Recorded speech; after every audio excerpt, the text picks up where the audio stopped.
Yiggity, you already know what it is, man. It's just a little impromptu, because I got a few questions. I got a few questions for you, man.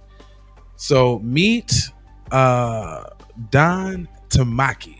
This is the Japanese American who fought for prison camp survivors, now fighting for reparations for the black community. Is he an asset or a liability? We'll be right back on the Keep It P podcast. Hit me. Yeah.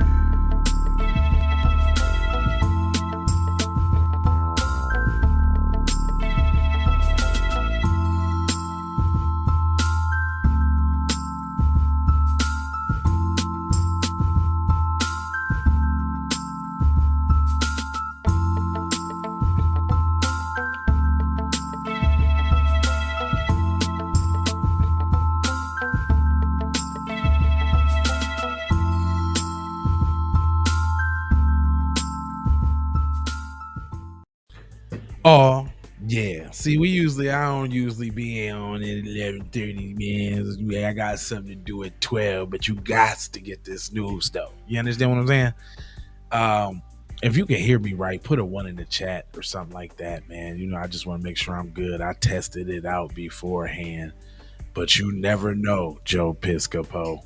But anyway, we got your boy Tamaki right here.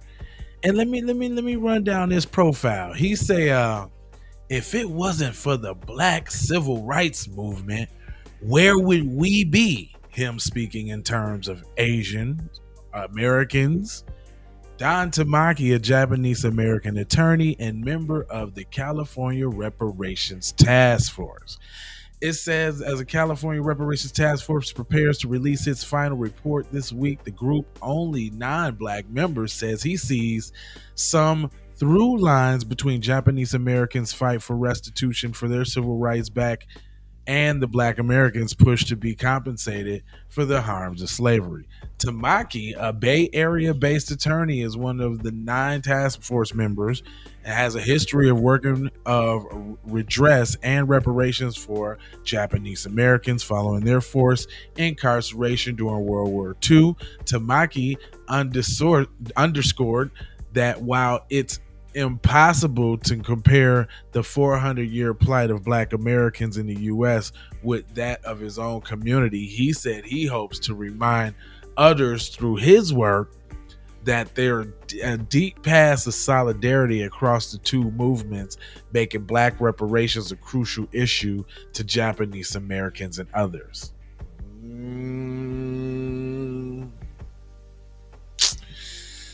Okay, it ain't sounding like cut the check, fam. Come on now. And it says, and I quote, if it wasn't for the black civil rights movement, where would we be? Tamaki told NBC News, referring to the movement impact on Japanese American community, that the whole movement changed the culture a lot and changed us. And so it began this movement towards redress and reparations. So basically what you saying is you took what we had and remixed it, used it for your people and got paid. Are you gonna do the same for us, Mr. Tamaki, is the question. It goes on to say that Tamaki and his follower task force members are scheduled to present a range of recommendations to the state legislature on Thursday after more than 2 years of public hearings and research. While California entered the Union as a non-slave state in 1950, thousands of enslaved people were taken there in the mid-1980s, typically by plantation owners to work in their gold mines, even after slavery was abolished in 1885.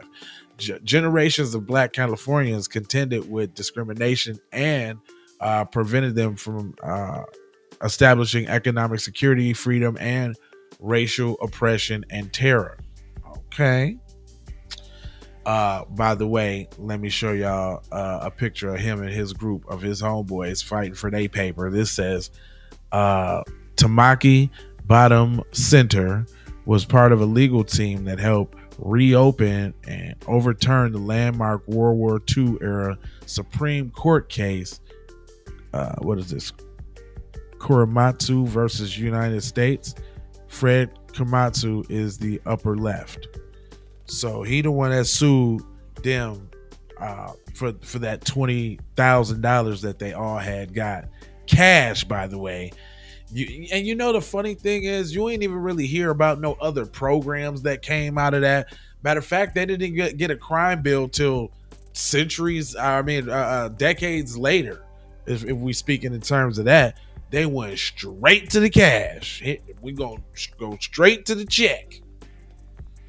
Anyway, it goes on to say, 40 years. It says the case isn't only connected to Tamaki had to decades-long Japanese American movement to obtain restitution of civil rights.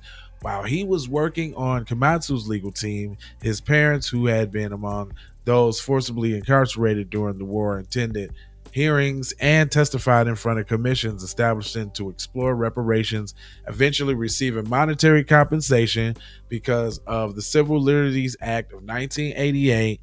Each survivor received $20,000 and a formal presidential apology.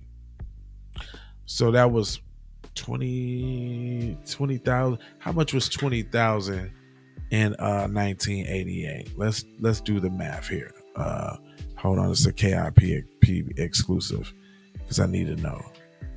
In 1988. Okay. So for my calculations here, for what I see on this page, what is 20,000 in 1988 worth in 2024? That's $53,162.22.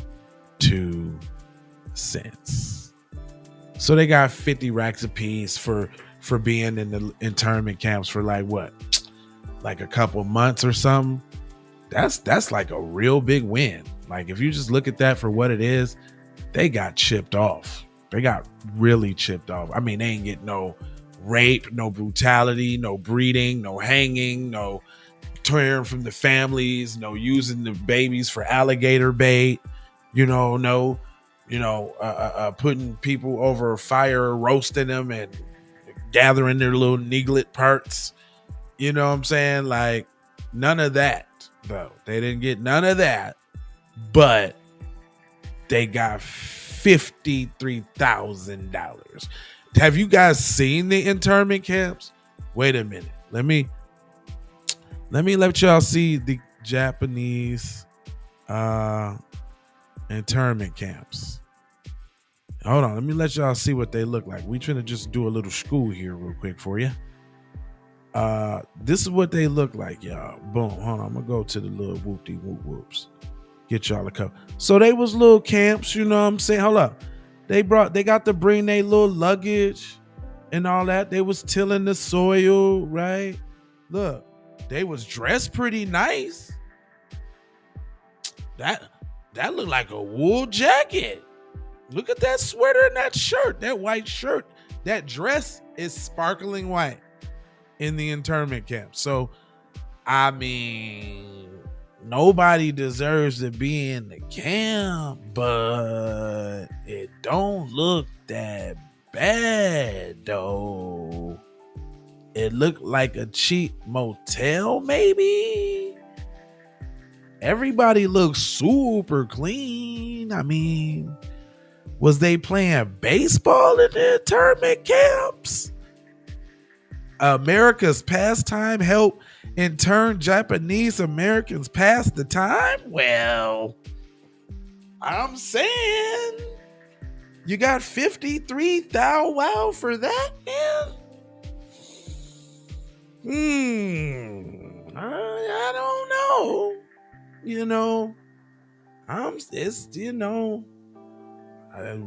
Y'all want us? Do you know what slave camps look like?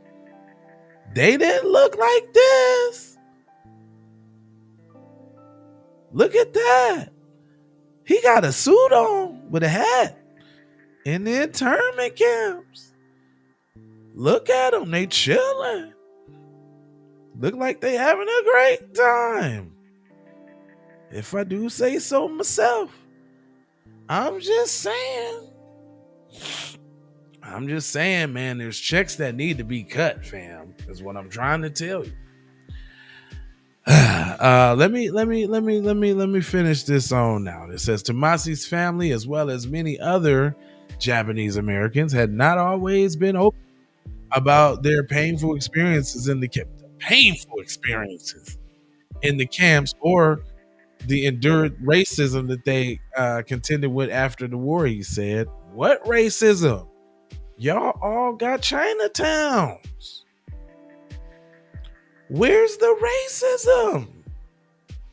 Y'all got Chinatowns after that, fam.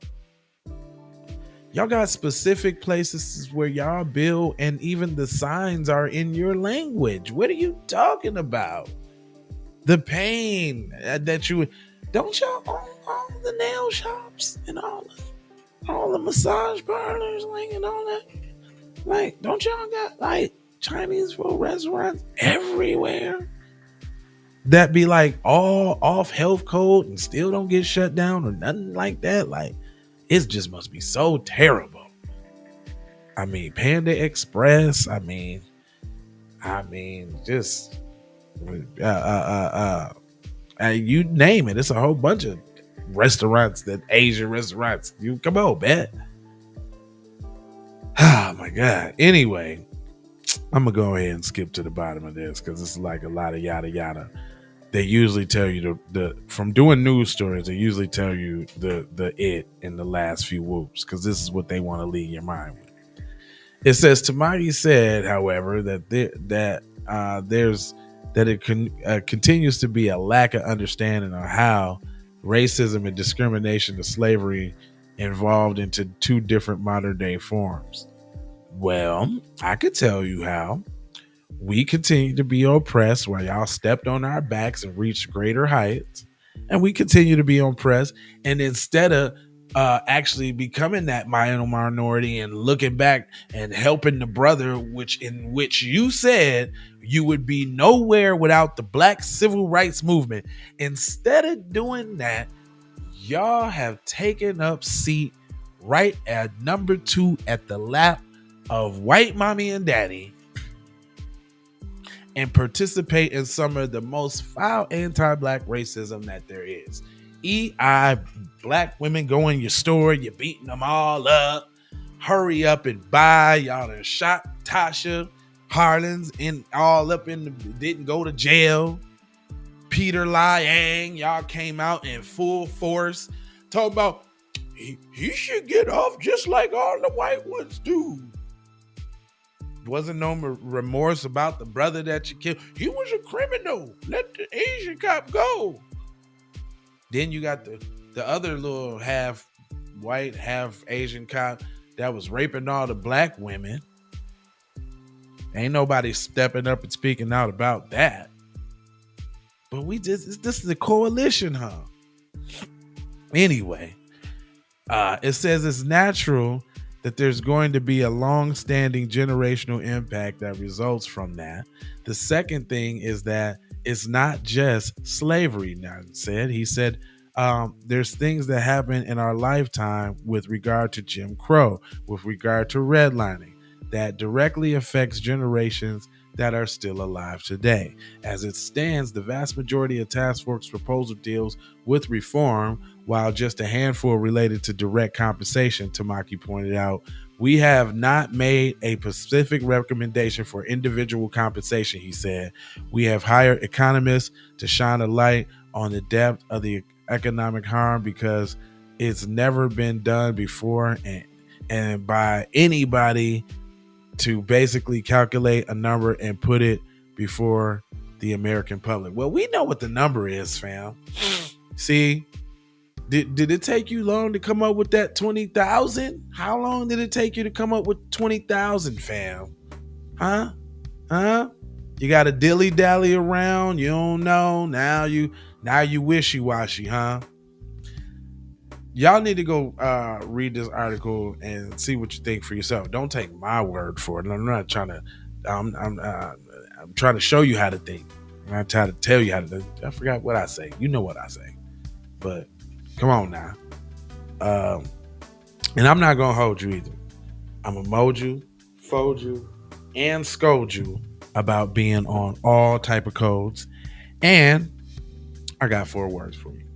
I need you to go ahead and like for the spike. Subscribe for the vibes, like for the spike, comment your vomit, share if you care about getting Black empowerment everywhere. Please do that on the platforms that we on, Jones. And just to bring it on home, I've got love, peace, blessings, and aloha. Because I'm out the doha for sure. You already